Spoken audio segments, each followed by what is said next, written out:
about a week or two ago, I got,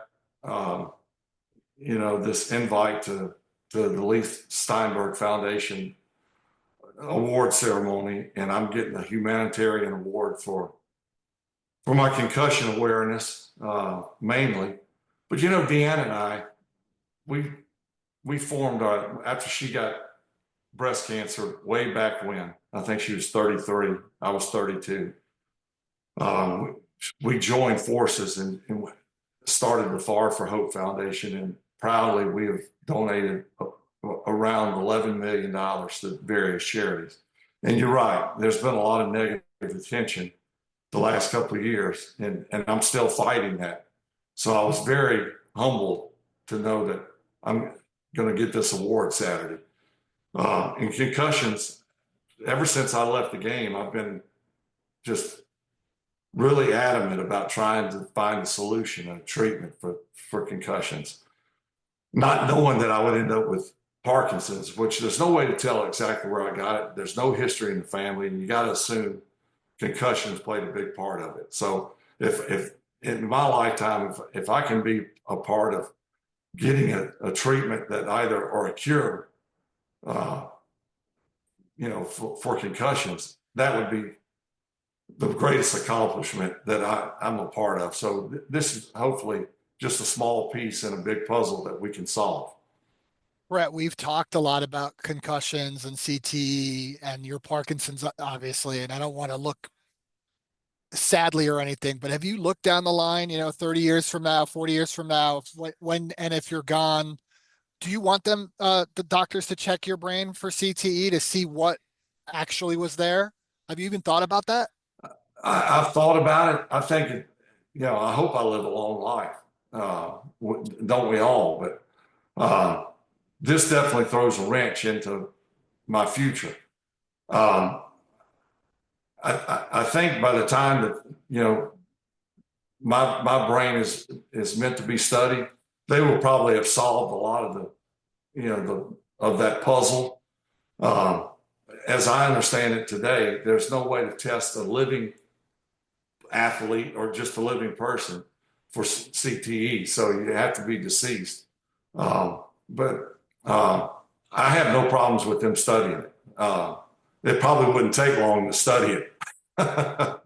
Yeah, I think much like the last time, I think it'll be a good game. I've had so many people ask me what I think, and most have said, "Well, Kansas City just hasn't really looked that good this year." And yeah, but the bottom line is they won, whether it be ugly, pretty, nail biter, last second, whatever, they've won. Uh, and until someone knocks them off the pedestal, my selection would be Kansas City. I saw you posted a throwback clip last week to Coach Reid and you in Green Bay.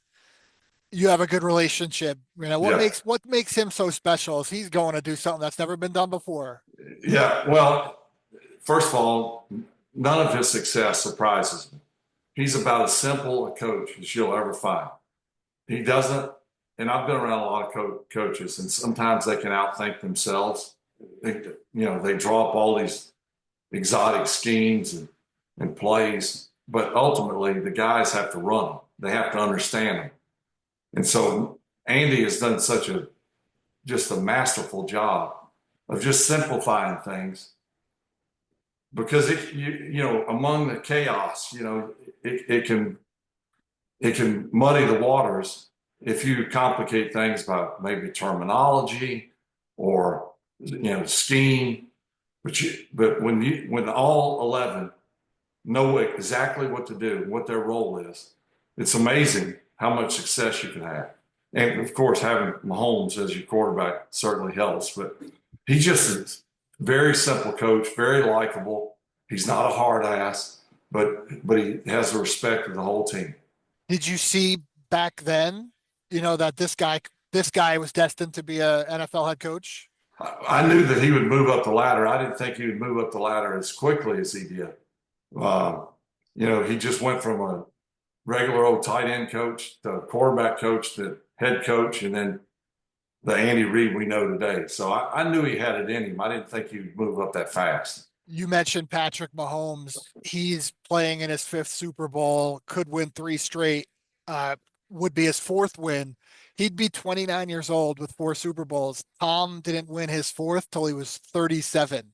What do you say about his place in history, and could he be coming for Tom? Could he be coming for yourself? Could he be coming for Joe Yeah, Montana? absolutely, absolutely. I mean, you just said it. He's just he hadn't even got to 30 yet. So he's compiled a massive amount of success in a short period of time. It's really up to him how long he chooses to play. You know, I think he's always going to be successful. Will they always be in the Super Bowl? Well, until someone knocks them out, yes. So I mean, he could easily rewrite the record books as young as he is.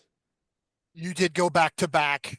Won the first one, didn't win the second one. How hard is it? You know, it's so hard to get back to back, and this team's going back for three straight. How Yeah, I'm reluctant to say it's real hard because they made it look so easy, but it is hard.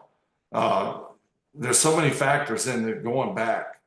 Um, Players leaving, injuries, uh, you know, unforeseen things that can get in the way.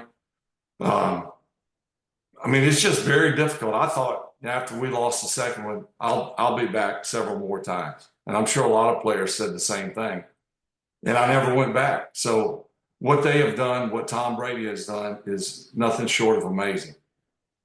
could we be looking in a few years and calling, Patrick Mahomes the greatest quarterback of all time? Does he have that in him? Do you see that in him?